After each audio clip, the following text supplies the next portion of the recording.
अब हम पढ़ने वाले हैं ग्लाइकोलिसिस।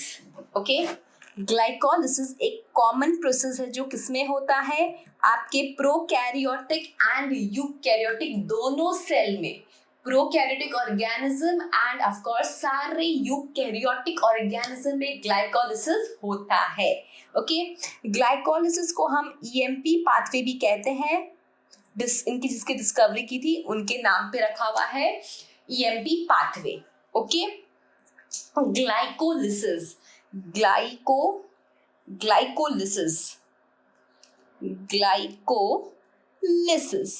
ठीक है। तो ग्लाइको वर्ड मतलब क्या होता है, ये बना हुआ है ग्लाइको प्लस लिसिस वर्ड से, राइट। तो ग्लाइको वर्ड मतलब होता है बच्चों शुगर, ग्लाइको वर्ड मतलब होता है शुगर एंड लाइसिस मतलब होता है ब्रेक डाउन। एंड लाइसिस मतलब क्या होता है बेटा, ब्रेक डाउन। तो बेसिकली ग्लाइकोलिस से ग्रीक वर्ड से आया है, ठीक है। ग्लाइकोलिस से ग्रीक वर्ड से आया है जिसमें ग्लाइको का मतलब होता है बच्चों शुगर और लाइसिस का मतलब होता है ब्रेक डाउन, है ना। लाइसिस का मतलब क्या होता है, ब्रेक डाउन। ग्लाइकोलिसिस का लोकेशन क्या होगा, कहाँ पे ये होगा, तो भाई ये होगा साइटोप्लाज्म में, क्योंकि ये मैंने कहा ना आपको प्रोकैरियोटिक और यूकैरियोटिक दोनों सेल में हो रहा है, राइट। कहाँ होगा ये लोकेशन, साइटोप्लाज्म में। इसमें होता क्या है बेटा, जो ग्लूकोज है, इसमें आपका जो ग्लूकोज है, ग्लूकोज जो है बेसिकली वो टूट जाएगा किसमें, ग्लूकोज टूट जाएगा पाइरुविक एसिड में। ग्लूकोज जो है वो टूट जाएगा पाइरुविक एसिड में। तो बेटा बेसिकली देखो होता क्या है, जो ग्लूकोज है ना, जो ग्लूकोज है वो 6 कार्बन कंपाउंड है। जो ग्लूकोज है बेटा वो कैसा है, इट इज 6 कार्बन। एंड जो पाइरुविक एसिड है वो 3 कार्बन है। यानी कि जब ग्लूकोज टूटता है तो हमें पाइरुविक एसिड के 2 मॉलिक्यूल मिलेंगे। जब ग्लूकोज टूटेगा तो हमें पाइरुविक एसिड के 2 मॉलिक्यूल मिलने वाले हैं। समझ में आया, जब ग्लूकोज टूटेगा तो हमें पाइरुविक एसिड के 2 मॉलिक्यूल मिलेंगे, है ना। ग्लूकोज में क्या है बेटा, 6 कार्बन होता है, राइट। और जब वो टूटेगा तो 3 कार्बन में टूटेगा तो पाइरुविक एसिड मिलेगा, राइट। ओके, ग्लाइकोलिसिस में ग्लूकोज टूटेगा पाइरुविक एसिड में। ये टोटल बेटा आपके 10 स्टेप का प्रोसेस है, 10 स्टेप्स का प्रोसेस है। मतलब यहाँ पे 10 एंजाइम इन्वॉल्व होने वाली है बेटा।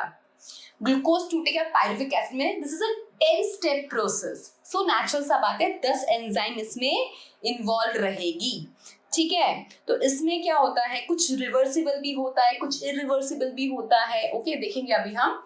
तो बेसिकली जो इरिवर्सिबल स्टेप्स होते हैं वो चेक पॉइंट्स है आपके। ओके, देखिए थोड़ा इंट्रो देखते हैं। सो the term glycolysis has originated from Greek word glykos for sugar and lysis for splitting, breakdown, है ना। The scheme of glycolysis was given by Gustav Amden, Otto Meyerhoff and Parnas। मैंने कहा ना इसे हम EMP पाथवे भी कहते हैं। तो EMP पाथवे क्यों बोला हमने ग्लाइकोलिसिस को, बिकॉज ये किसने दिया था, Amden, Meyerhoff and Parnas ने।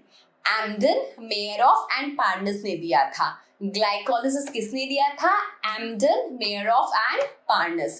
किसने दिया था glycolysis, Embden, Meyerhof and Parnas. Okay, and is often referred to as EMP pathway. In anaerobic organism it is the only process in respiration. Okay, anaerobic में सिर्फ यही होता है ना। Glycolysis occurs in the cytoplasm of the cell and is present in all living organism. In this process, glucose undergo partial oxidation to form 2 molecule of pyruvic acid. Partial oxidation बेटा, जब glucose इस I told you 6 carbon compound, ये टूटेगा 3 carbon compound में। कब हम इसे complete oxygen बोलेंगे, जब ग्लूकोज, क्योंकि 6 कार्बन कटेंगे ना, उससे 6 के 6 से अगर 6 CO2 आ जाए, मतलब 6 कार्बन से एक कार्बन से 6 CO2 बना दे, तब हम बोले कि कंप्लीट ऑक्सीडेशन है। लेकिन जो ग्लाइकोलिसिस है, remember this word partial oxidation, ये बहुत इंपॉर्टेंट वर्ड है बच्चों। This is partial oxidation. ये वाली बात मैंने आपको सिग्निफिकेंस वाले टॉपिक में भी बताई है कि क्या होता है कंप्लीट ऑक्सीडेशन, क्या होता है पार्शियल और क्या होता है इनकम्प्लीट। ओके, तो ग्लूकोज से जो पायरुविक एसिड बन रहा है, जो ग्लूकोज से पायरुविक एसिड बन रहा है, दिस इज पार्शियल ऑक्सीडेशन बेटा, ये पार्शियल ऑक्सीडेशन है। ग्लूकोज से जो आपका पायरुविक एसिड बन रहा है that is partial oxidation. Reason behind, यहाँ पे कोई CO2 नहीं बन रहा, ठीक है, यहाँ पे कोई CO2 नहीं बन रहा। क्लियर हुआ ये बात? ओके, तो अगर हम स्पेसिफिक प्लांट्स में देखें तो इन प्लांट्स जो glucose is derived from sucrose, क्योंकि हमें पता है प्लांट में जो फूड ट्रांसपोर्ट होता है in the form of sucrose होता है, and sucrose is a disaccharide जो टूटता है ग्लूकोज प्लस फ्रक्टोज में, राइट? तो glucose is derived from sucrose which is the end product of photosynthesis और फ्रॉम स्टोरेज कार्बोहाइड्रेट्स। तो प्लांट में क्या होता है, प्लांट में सुक्रोज को कन्वर्ट किया जाता है ग्लूकोज एंड फ्रक्टोज में बाय द एंजाइम इन्वर्टेज, है ना? तो इन्वर्टेज क्या करता है, सुक्रोज को तोड़ देगा ग्लूकोज एंड फ्रक्टोज में, and this two monosaccharide readily enter into glycolytic pathway. तो ग्लूकोज एंड फ्रक्टोज आर वो जैसे जो पाथवे चलता है वो हम अभी डिस्कस करने वाले हैं।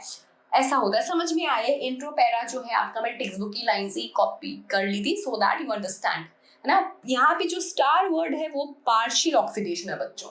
आई just want you to remember that glycolysis is partial oxidation, क्योंकि यहाँ पे हमें ग्लूकोज से पायरुविक एसिड बन रहा है which is a 3 carbon containing compound, हमें CO2 नहीं मिल रहा, राइट? चलो, सो अगर मैं एक क्वेश्चन पूछूं आपसे कि ग्लाइकोलिसिस किस में नहीं होता, एक क्वेश्चन बनाते हैं ना, glycolysis absent in, glycolysis absent in, किस में एब्सेंट है? चलो बताइए आप मेरे को। 4 ऑप्शंस बनाते हैं। ग्लाइकोलिसिस एब्सेंट पूछ रही हूँ मैं, माइकोप्लाज्मा, फिर लैम्ब्डा फेज,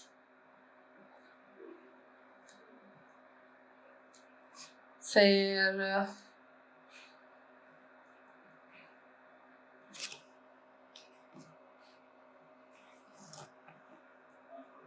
क्लेमाइडोमोनास या ऑल। ठीक है, ग्लाइकोलिसिस किसमें एब्सेंट है बताइए? माइकोप्लाज्मा क्या है? प्रोकैरियोट है। Chlamydomonas algae, unicellular algae, Chlamydomonas green algae. Lambda phage क्या है? वायरस। मैंने कहा glycolysis prokaryotic and eukaryotic cell में होगा। लैम्ब्डा फेज जो है वो क्या है? वायरस है, answer will be lambda phase. Glycolysis absent in lambda phase, ठीक है? ग्लाइकोलिसिस जो है लैम्ब्डा फेज में नहीं होगा। ओके, चलो करें स्टेप्स करें अब। 10 स्टेप्स रेडी। ग्लाइकोलिसिस क्या है? Partial oxidation of glucose, right? चलिए 10 स्टेप्स पढ़ते हैं अभी, स्टार्टिंग विद द ग्लूकोज। तो आपका ग्लूकोज है C6H12O6, glucose 6 carbon containing compound, है ना? ग्लूकोज कन्वर्ट होगा किसमें? ग्लूकोज 6 फॉस्फेट में, ग्लूकोज 6 फॉस्फेट में, है ना? और जो मैंने कहा था ना कि कुछ स्टेप्स यहाँ पे रिवर्सिबल है, कुछ इरिवर्सिबल है, तो this is your irreversible process, irreversible step. And किसकी प्रेजेंस है ये काम होगा? इन the presence of enzyme hexokinase. Glucose से बना glucose 6 phosphate in the presence of enzyme hexokinase. तो बेसिकली जब भी काइनेज वर्ड आए मतलब फॉस्फेट ग्रुप का कहीं इन्वॉल्वमेंट है। हेक्सोकाइनेज के लिए बेटा मैग्नीशियम एज को फैक्टर काम करता है, ये भी आप ध्यान रखें, ठीक है? मैग्नीशियम एज को फैक्टर काम करता है फॉर हेक्सोकाइनेज एंजाइम। तो क्या हुआ? ग्लूकोज से बना आपका ग्लूकोज 6 फॉस्फेट, यानी कि फॉस्फेट ग्रुप कहां से आएगा? तोड़ो एटीपी, तोड़ो एटीपी तो आ जाएगा फॉस्फेट। तो एटीपी टूटेगा, बनेगा ADP प्लस PI, ये PI अटैच हो जाएगा जो 6th वाला पोजीशन है ना इसका, जैसे अगर आप रिंग स्ट्रक्चर देखो ग्लूकोज का तो ऐसा होता है ना, तो ये 1 2 3 4 5 6, तो यहाँ पे जो 6th ये होता है CH2OH, तो यहाँ पे फॉस्फेट ग्रुप जुड़ जाएगा, ठीक है। तो बना first step of glycolysis, glucose से बना glucose 6 phosphate in the presence of enzyme hexokinase. Magnesium is activator for hexokinase enzyme, और यहाँ पे क्या हो रहा है, एटीपी टूटेगा एडीपी प्लस पीआई में, यही फॉस्फेट ऐड हो जाएगा ग्लूकोज में, ठीक है। फर्स्ट स्टेप हो गया। देन जो आपका सेकेंड स्टेप है, वो इररिवर्सिबल स्टेप होता है।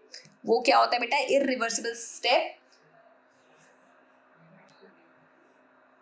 सॉरी रिवर्सिबल, मैं उल्टा बोल रहा, रिवर्सिबल स्टेप होता है ना, कि जैसे ग्लूकोज 6 फॉस्फेट से बनेगा फ्रक्टोज 6 फॉस्फेट, ग्लूकोज 6 फॉस्फेट से बनेगा फ्रक्टोज 6 फॉस्फेट, ठीक है। ग्लूकोज 6 फॉस्फेट से क्या बनेगा आपका, fructose 6 phosphate.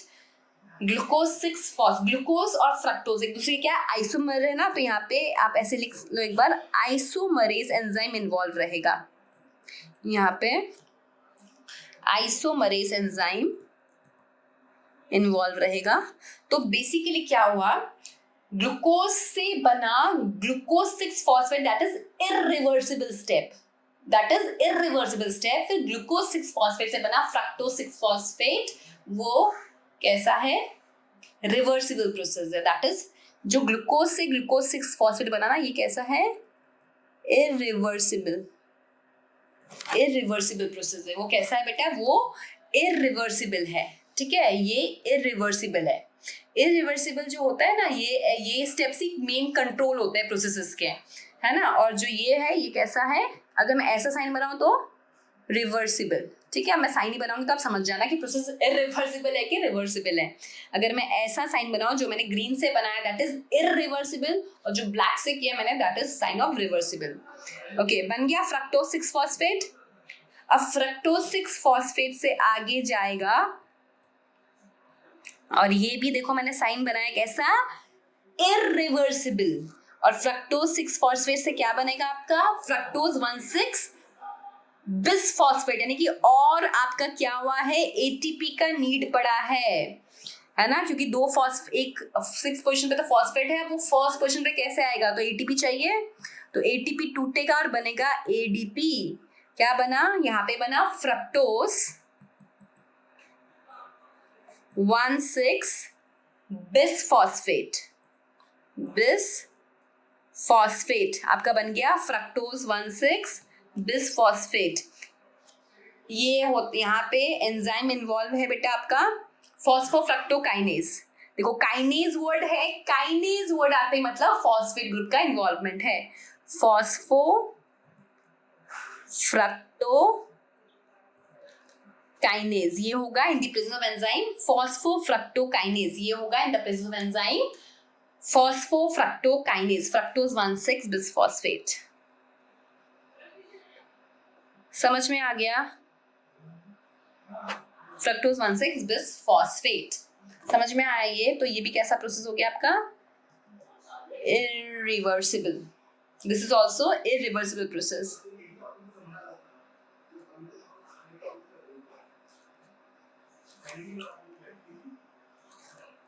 irreversible, right? Okay, आगे करें। अब जो फ्रक्टोज 1,6 बिसफॉस्फेट है, क्या है मेरे पास, फ्रक्टोज 1,6 बिसफॉस्फेट, फ्रक्टोज 1,6 बिसफॉस्फेट। ये कितना कार्बन है, 6 कार्बन है ऑफ कोर्स। ये टूट जाएगा 3 कार्बन में, 3 कार्बन, एक तो बनेगा डाई हाइड्रोक्सी एसीटोन फॉस्फेट, ढाप DHAB, di hydroxy acetone phosphate. दूसरा बनेगा फॉस्फो ग्लिसरल्डिहाइड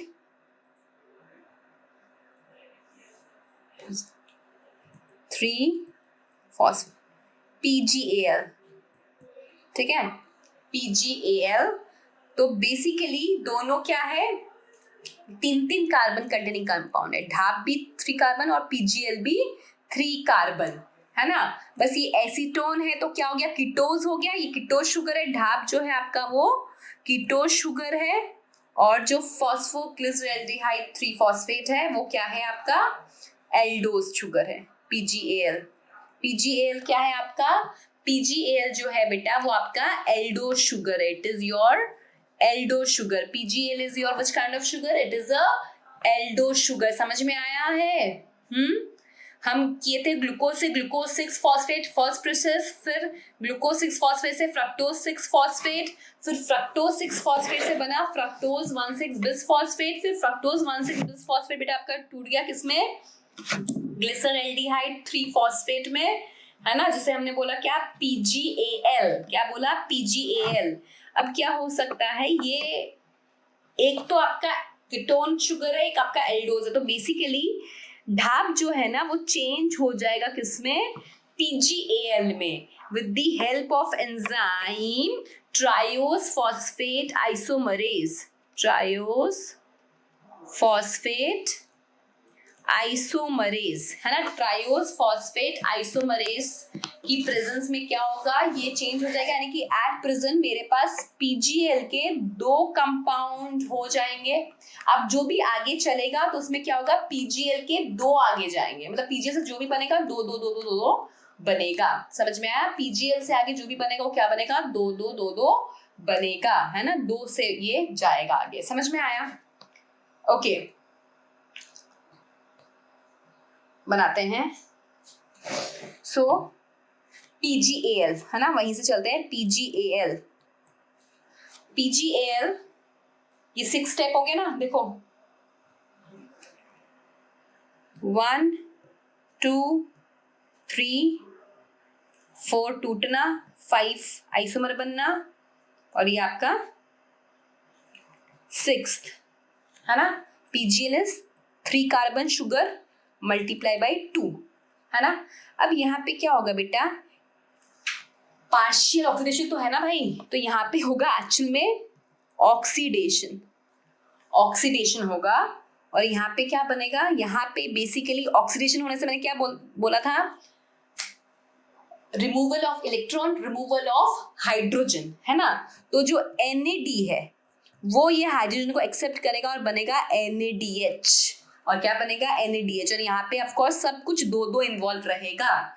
और क्योंकि ये जब NAD से ये NADH बन रहा है, ये ऑक्सीडेशन हो रहा है, यहाँ पे बहुत ही एनर्जी वाला स्टेप है, तो इस टाइम पे एक फॉस्फेट ग्रुप भी आ जाएगा और क्या बन जाएगा, PgL बन जाएगा 1,3 बिस फॉस्फोग्लिसरिक एसिड।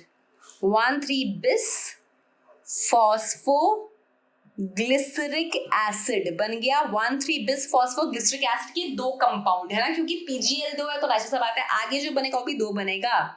तो आप ध्यान रखना कि PgL से क्या बनेगा, 1,3 बिस फॉस्फोग्लिसरिक एसिड। अच्छा, ये सब प्रोसेस भी कैसे हैं बेटा आपके, ये सब प्रोसेस भी कैसे हैं आपके, ये सब प्रोसेस जो है आपके वो रिवर्सिबल है ना।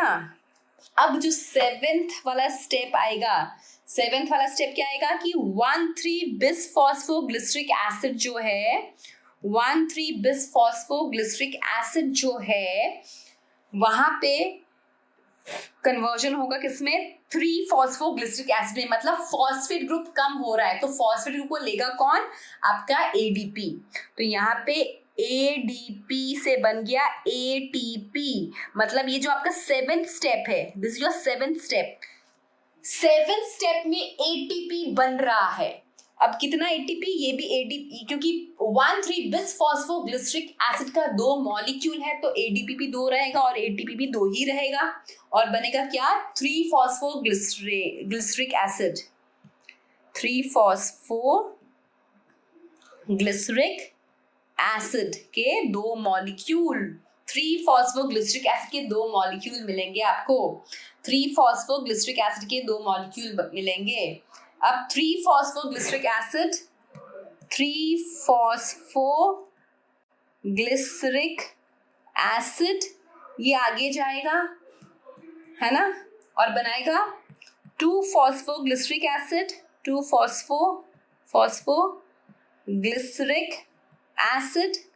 फिर 2-फॉस्फोग्लिसरिक एसिड जो है उसमें से पानी निकलेगा और बन जाएगा आपका PP, that is phosphoenol pyruvate. Phospho, ये भी आपका रिवर्सिबल प्रोसेस है, फॉस्फोइनॉल पाइरुवेट, पीपी, ठीक है, पीपी बना।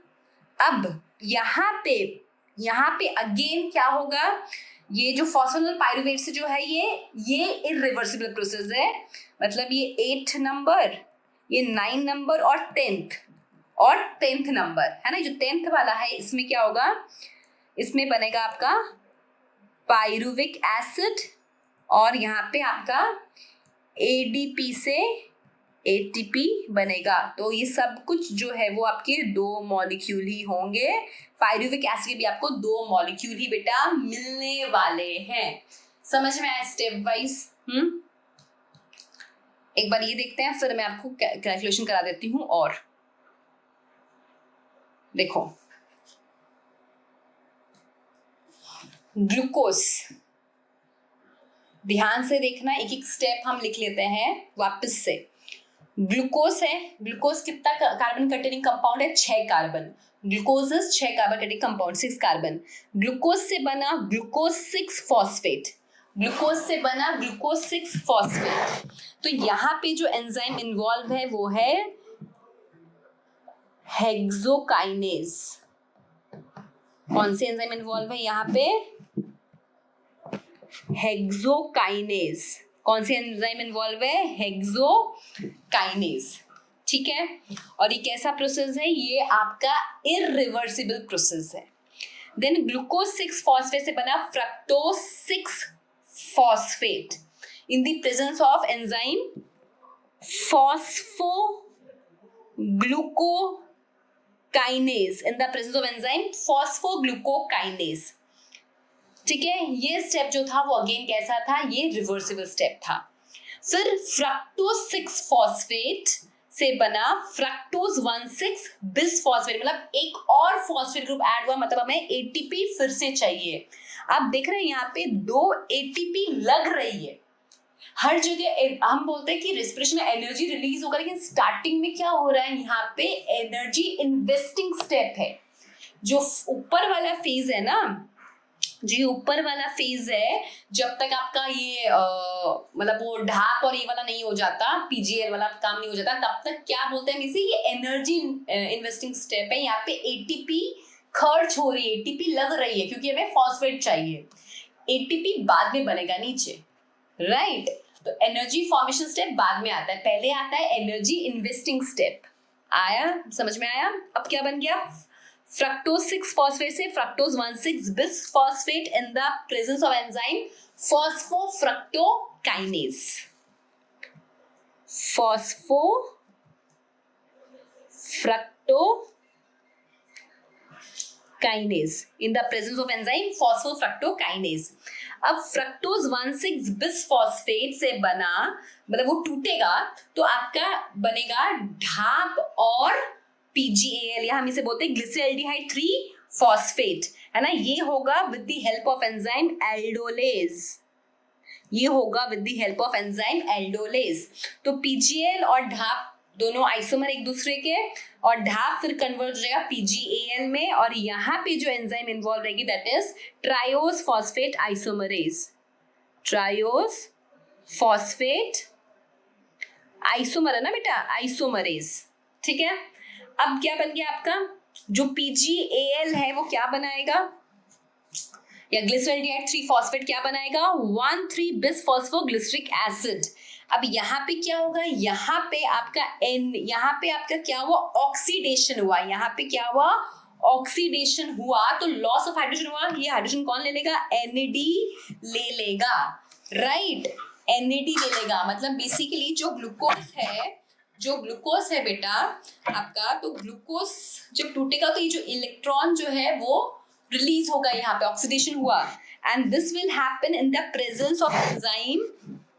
यहाँ पे जो एंजाइम इन्वॉल्व है वो है glyceraldehyde glycerol aldehyde three phosphate dehydrogenase, glycerol aldehyde three phosphate dehydrogenase, ठीक है। सो बन गया आपका 1,3-बिसफॉस्फोग्लिसरिक एसिड, ठीक है, बनाइए। ओके, नाउ 1,3-बिसफॉस्फोग्लिसरिक एसिड से बनेगा आपका 3-फॉस्फोग्लिसरिक एसिड। तो यहाँ पे क्या हो रहा है, एक फॉस्फेट ग्रुप कम हो रहा है, इसे लेगा कौन, एडीपी। तो एडीपी से आपका पहली बार एनर्जी बना, एटीपी बना, एंड यहाँ पे जो एंजाइम इन्वॉल्व रहेगा दैट इज फॉस्फोग्लिसरेट काइनेज,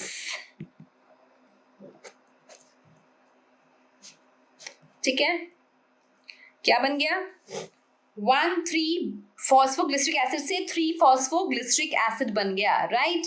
अब 3-फॉस्फोग्लिसरिक एसिड से क्या बनेगा, two phosphoglycerate in the presence of enzyme mutase, in the presence of enzyme mutase, क्योंकि यहाँ पे सिर्फ पोजीशन चेंज हो रहा है 3 और 2 कार्बन की, 3 और 2 फॉस्फेट ग्रुप की, तो बन गया ये 2-फॉस्फोग्लिसरेट। अब नेक्स्ट स्टेप में पानी निकलेगा एंड बन जाएगा PP in the presence of enzyme enolase, पानी निकलेगा एंड बन जाएगा PP, phosphoenol pyruvate, and then phosphoenol pyruvate से बनेगा आपका pyruvic acid in the presence of enzyme pyruvate kinase, in the presence of enzyme pyruvate kinase, और आपका phosphoenol pyruvate से बन गया पाइरुविक एसिड के 2 मॉलिक्यूल, है ना। एंड यहाँ पे क्या होगा, एडीपी से एटीपी बनेगा, फॉस्फेट ग्रुप जो है वो एडीपी से फिर एटीपी पे क्या होगा बेटा, आ जाएगा। ये हो गए आपके 10 स्टेप्स विद 10 एंजाइम्स ग्लाइकोलिसिस, जिसमें आपका 1, 3 एंड 10th, ये 3 स्टेप जो थे वो कैसे थे, ये 3 स्टेप जो थे वो थे इरिवर्सिबल, ये 3 स्टेप जो थे आपके थे इरिवर्सिबल, बाकी जितने भी स्टेप्स है वो कैसे हैं, वो आपके रिवर्सिबल स्टेप है। तो एक्चुअली बेटा होता क्या है, देखो अगर कभी पाइरुविक एसिड से ग्लूकोज बनाना हो तो भी ये प्रोसेस जो है वो चल जाता है, इसे हम बोलते हैं ग्लूकोनियोजेनेसिस, ऐसा भी होता है, लीवर में होता है ये, ठीक है। तो 1, 3 और 10 जो है आपकी वो इरिवर्सिबल स्टेप है। अगर आपको नंबरिंग क्लियर नहीं है तो मैं आपको वापस नंबरिंग भी करा देती हूँ। ये आपका 1 नंबर, नंबरिंग मैंने आपको पहले खैर कराई थी, चलो वही देख लेते हैं।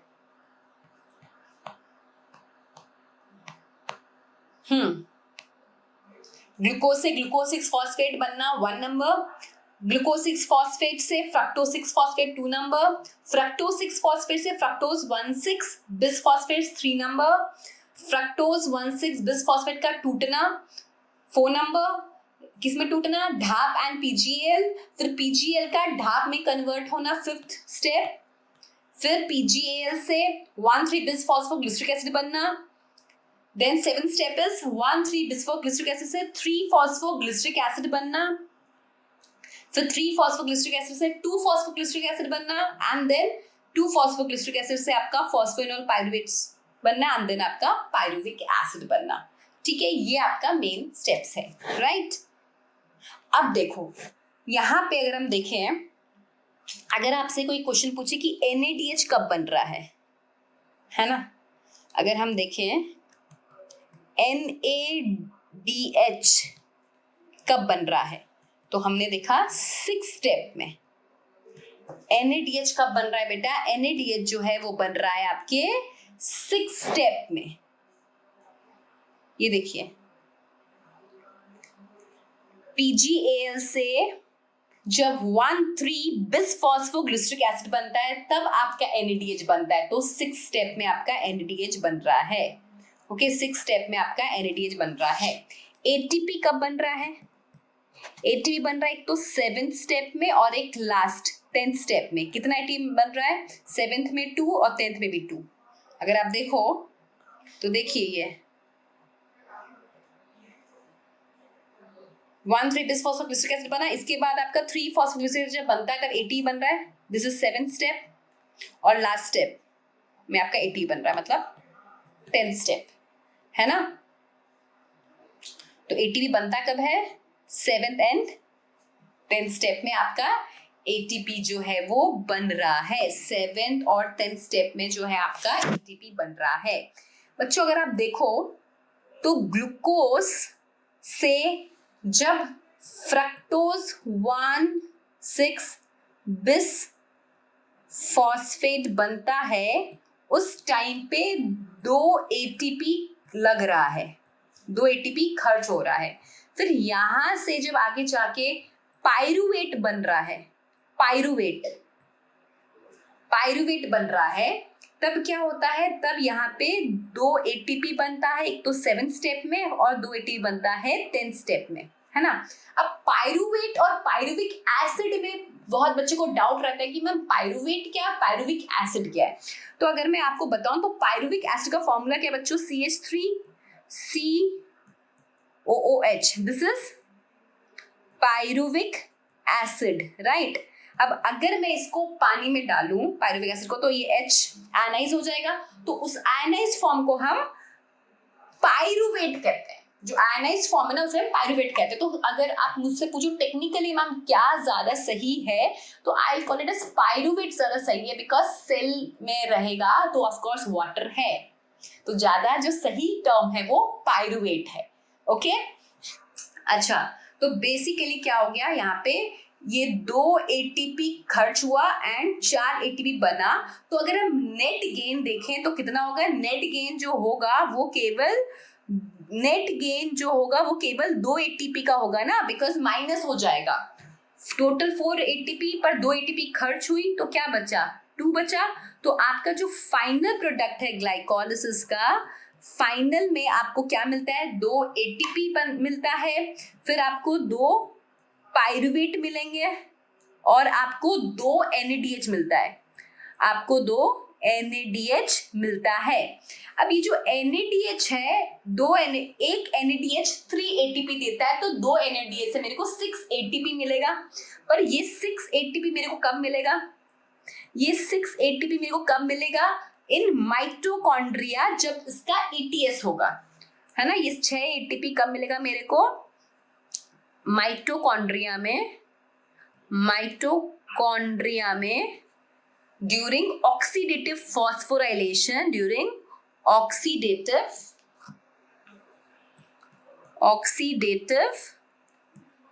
फॉस्फोराइलेशन मतलब ETS में, ऑक्सीडेटिव फॉस्फोराइलेशन मतलब ETS में। समझे बात को? क्लियर हुआ? चीज समझ में आ रही है यहाँ पे? तो नेट गेन जो एटीपी मेरे को हुआ वो जस्ट हुआ 2 एटीपी, क्योंकि जो NADH है इससे मेरे को एटीपी अभी नहीं मिलेगा, जब ETS चलेगा तब हमें मिलेगा। ओके, जब ETS चलेगा तब हमें मिलेगा। ओके अच्छा, एक चीज यहाँ पे ऐसा होता है, ये चीज लिख लो आप लोग सब, number of ATP in glycolysis. अगर आपको ऐसा क्वेश्चन आता है तो आप हमेशा टिक करेंगे 2 एटीपी, ठीक है। दूसरा form of question, number of ATP in aerobic glycolysis. अगर आपको ऐसा क्वेश्चन आया इन एरोबिक टर्म मेंशन है, एरोबिक ग्लाइकोलिसिस, उस टाइम आप टिक करेंगे 8 एटीपी। क्यों? क्योंकि उस टाइम पे आपको एरोबिक रेस्पिरेशन है, एरोबिक है तो ऑक्सीजन इन्वॉल्व है, ठीक है। तो माइटोकॉन्ड्रिया वाला काम भी हुआ होगा, तो NADH से भी आपको एटीपी मिलेगा, तो 2 एटीपी प्लस 6 एटीपी आपको टोटल करेगा तो आपको मिलेगा 8 एटीपी। मतलब जो आपका माइटोकॉन्ड्रिया में हुआ, माइटोकॉन्ड्रिया में क्या हुआ था? माइटोकॉन्ड्रिया में हुआ था ऑक्सीडेटिव फॉस्फोराइलेशन। माइटोकॉन्ड्रिया में क्या हुआ था? माइटोकॉन्ड्रिया में ऑक्सीडेटिव फॉस्फोराइलेशन हुआ था, है ना। माइटोकॉन्ड्रिया में ऑक्सीडेटिव फॉस्फोराइलेशन हुआ था, जिसमें आपको मिला था 6 एटीपी प्लस 2 एटीपी तो ऊपर मिला हुआ ही है वो एटीपी। अगर हम एनर्जी इन्वेस्टिंग वाला निकाल दो तो 2 ही बचता है, तो टोटल हो गया आपका 8 एटीपी, ठीक है। अब अगर आपको ऐसा आता है, number of ATP in anaerobic condition, तब आप क्या लिखेंगे 2 ATP, क्योंकि एनएरोबिक में जो मिलता है वो आपको सबस्ट्रेट लेवल फॉस्फोराइलेशन से ही मिलता है। एनएरोबिक में जो आपको मिल रहा है वो कैसे मिल रहा है, वो आपको सबस्ट्रेट लेवल फॉस्फोरेशन से मिलता है। अच्छा, सबस्ट्रेट लेवल फॉस्फोरेशन आपको नहीं पता होगा, ऑक्सीडेटिव फॉस्फोरेशन समझ में आया, जो माइटोकॉन्ड्रिया में आपका हो रहा है बेसिकली, जब आपका NADH से एनर्जी मिलेगा, है ना, तो उसे हम बोलते हैं ऑक्सीडेटिव फॉस्फोरेशन। सबस्ट्रेट लेवल फॉस्फोरेशन मतलब जो सबस्ट्रेट है उससे डायरेक्टली हमें ATP मिल रहा है। तो सबस्ट्रेट लेवल फॉस्फोरेशन कहाँ हो रहा है, सबस्ट्रेट लेवल फॉस्फोरेशन कहाँ पे हो रहा है, ATP यहाँ कहाँ बन रहा है। एक तो आपका इधर जो ये लास्ट 10th स्टेप है वहां पे ऐसा हो रहा है, 10th स्टेप में हो रहा है और 7th स्टेप में हो रहा है। 7th स्टेप और 10th स्टेप में क्या हो रहा है, आपको ATP मिल रहा है। तो that is basically substrate level phosphorylation. तो ये जो 2 ATP मेरे को मिलता है, ये हमेशा मेरे को मिलता है फ्रॉम सबस्ट्रेट लेवल फॉस्फोराइलेशन। ये मिलता है मेरे को सबस्ट्रेट लेवल फॉस्फोराइलेशन, यानी जो ये ATP मेरे को मिला है, this is also this substrate level phosphorylation. मतलब यहाँ पे ये जो ATP मिल रहा है आपको, ये ATP है ना, ये दोनों SLP है, मतलब result of substrate level phosphorylation. ठीक है। अच्छा, एक ये डाउट आपको अब क्लियर हो गया आई गेस कि कब क्या टिक करना है। अगर आपको number of ATP in glycolysis पूछा जाए तो आपको 2 ATP लिखना है। एरोबिक मतलब कि कंप्लीट ऑक्सीडेशन हुआ है तब आपको 8 ATP लिखना है, और अगर एनएरोबिक दिया जाए तो आपको 2 ATP लिखना है, राइट। अच्छा, एक होता है कि net gain ATP aerobic respiration 38 और 36, है ना, बहुत कंफ्यूजन रहता है।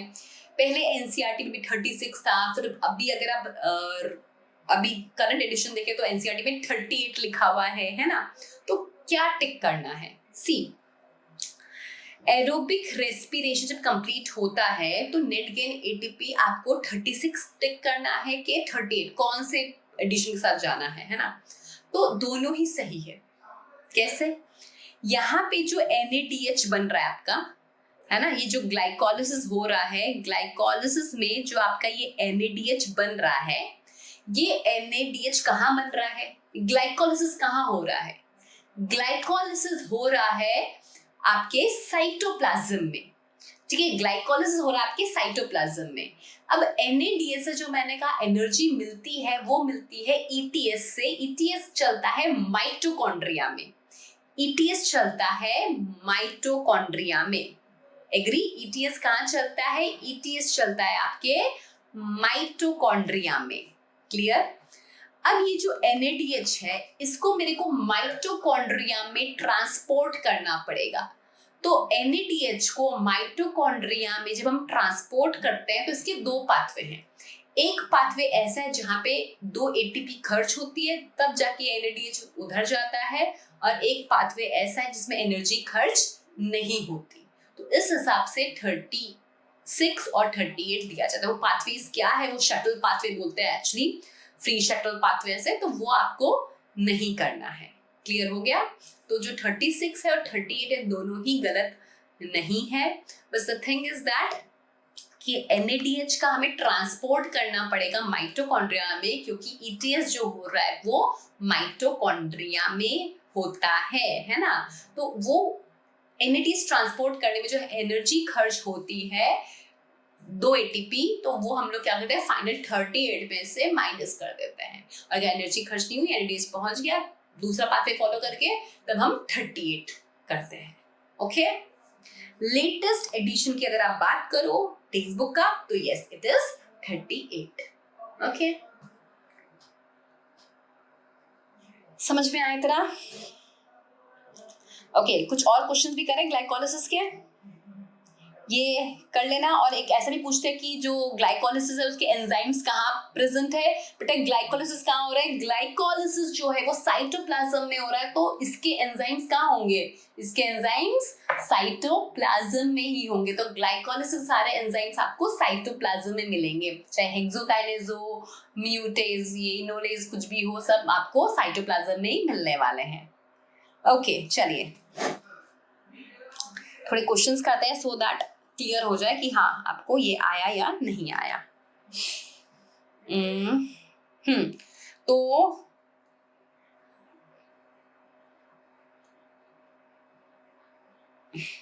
हाँ वो मैं आपको कराती हूँ क्वेश्चंस। चलिए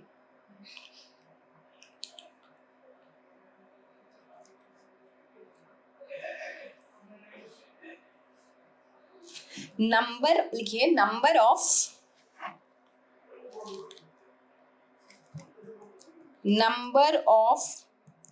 एटीपी इन ग्लाइकोलिसिस बताइए। नंबर ऑफ एटीपी इन, पहला ग्लाइकोलिसिस, सिर्फ ग्लाइकोलिसिस वर्ड है। दूसरा एनएरोबिक ग्लाइकोलिसिस, और तीसरा एरोबिक ग्लाइकोलिसिस।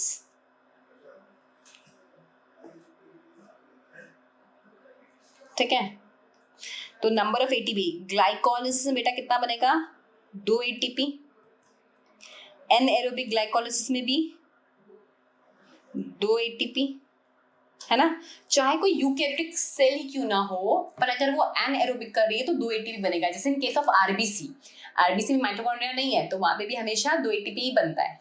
ठीक है, और एरोबिक ग्लाइकोलिसिस में 8 एटीपी बनेगा। ठीक है, क्योंकि यहाँ पे कौन इन्वॉल्व है, माइटोकॉन्ड्रिया। ठीक है, यहाँ पे कौन इन्वॉल्व है, माइटोकॉन्ड्रिया। ठीक है, ग्लाइकोलिसिस जो है वो किस किस में होता है, किस किस में नहीं होता है। अगर मैं ये देखूं तो बेटा आप ये बताओ कि क्या फंजाई में ग्लाइकोलिसिस होगा। फंजाई में ग्लाइकोलिसिस होगा, यस होगा, ग्लाइकोलिसिस होगा फंजाई में। Fungi is a eukaryotic cell, fungi में होगा। ठीक है, आर्कीबैक्टीरिया में होगा, आर्कीबैक्टीरिया, यस आर्कीबैक्टीरिया में भी होगा। लाम्बड़ा फेज में होगा, लाम्बड़ा फेज इज अ वायरस, नहीं होगा। ठीक है, मसल सेल में होगा, यस मसल सेल में होगा। साइनोबैक्टीरिया में होगा, यस साइनोबैक्टीरिया में भी होगा। आरबीसी में होगा, आरबीसी में होगा। एनएरोबिक ग्लाइकोलिसिस होगा आरबीसी में, आरबीसी में हमेशा एनएरोबिक ग्लाइकोलिसिस होगा, क्योंकि आरबीसी में माइटोकॉन्ड्रिया नहीं है, पर हाँ ग्लाइकोलिसिस तो हुआ ना। ठीक है, अच्छा सीव ट्यूब याद है आप लोगों को, प्लांट में पढ़ा है ना सीव ट्यूब फ्लोएम में। तो सीव ट्यूब क्या लिविंग है, sieve tube is living, phloem के 3 सेल लिविंग होते हैं, सीव ट्यूब लिविंग है ना, उसमें ग्लाइकोलिसिस होगा। यस होगा। क्लियर होगी बात, है ना। नंबर ऑफ एटीपी का कंसेप्ट एकदम क्लियर हो गया है। चलिए थोड़े और कुछ क्वेश्चंस कर लेते हैं, फिर ग्लाइकोलिसिस अपना खत्म हो जाएगा। तो अगर मैं देखूं कि ग्लाइकोलिसिस कौन से स्टेप में एटीपी यूटिलाइज होता है, ATP is utilized in which steps of glycolysis. तो आपको पता है, एक तो फर्स्ट स्टेप जब ग्लूकोज से ग्लूकोज 6 फॉस्फेट बनता है, फर्स्ट स्टेप, और दूसरा जब फ्रक्टोज 6 फॉस्फेट से फ्रक्टोज 1,6 बन रहा है, यानी कि थर्ड। तो फर्स्ट और थर्ड स्टेप पे, है ना, यहाँ पे कौन कौन से एंजाइम इन्वॉल्व रहेंगे, फर्स्ट स्टेप में हेक्सोकाइनेज और थर्ड में फॉस्फोफ्रक्टोकाइनेज, फॉस्फोफ्रक्टोकाइनेज। ठीक है, ओके नेक्स्ट बताओ बच्चों, number of substrate, number of substrate level phosphorylation, phosphorylation, number of substrate level phosphorylation in glycolysis of course, क्योंकि हम वही पढ़ रहे हैं ना. in glycolysis कितना होता है? 2 ATP है ना, 2 ATP मतलब बना 2 बार बनता है ना 7th और 10th में, ठीक है. Then number of oxidative phosphorylation, number of oxidative phosphorylation, जहां पे बेटा आपका NADH बना तो क्या हुआ बेटा, NADH से आपको टोटल कितना मिलेगा, 6 ATP. NADH से आपको मिल जाएगा 6 ATP, है ना. Number of oxidative phosphorylation in glycolysis वो होता है. देन कौन से टाइप के सेल में ग्लाइकोलिसिस होता है बेटा, यूकैरियोटिक, प्रोकैरियोटिक, ऑफ कोर्स है ना, फंजाई सब में, एनिमल सेल सब में होता है. खाली वायरसेस में ये नहीं होगा, ये बात आपको याद रखनी है. तो number of substrate level phosphorylation glycolysis में मैं बेसिकली ATP की बात कर रही हूँ. तो 2 ATP आपको डायरेक्ट मिलेगा, क्योंकि 2 फिर वो माइनस करना पड़ता है हमें ना इन टोटल से. नंबर ऑफ ऑक्सीडेटिव फॉस्फोराइलेशन तो वो आपका आपने देखा वो NADH वाला, उससे आपको टोटल 6 ATP मिलता है. राइट, ये वाला स्टेप बेटा NADH वाला. राइट, तो यहाँ पे आपको जो मिला, ये जो NADH है, ये NADH से जो आपको एनर्जी मिलेगी 6 ATP होगी. तो ये हुआ आपका ऑक्सीडेटिव फॉस्फोराइलेशन. राइट, फिर यहाँ पे आपका जैसे ATP बना 7th स्टेप में, 10th स्टेप में आपका ATP बना. तो ये दोनों ATP बेसिकली जो हमें मिलता है, ये मिलता है सबस्ट्रेट लेवल फॉस्फोराइलेशन से, क्योंकि यहाँ पे जो सबस्ट्रेट है 1,3-बिसफॉस्फोग्लिसरिक एसिड, ये फॉस्फोइनोल पाइरूवेट, ये लोग डायरेक्टली आपको टूट के ATP दे रहा है. इसके लिए समझ में आया, मतलब इससे आप फॉस्फेट ऐड हो रहा है ना, तो आपको ATP मिल रहा है लाइक दिस, क्योंकि वो टूट रहा है तो फॉस्फेट निकल रहा है, तो ATP plus phosphate will give you ATP. Right, so this is all about your glycolysis and EMP pathway. Thank you.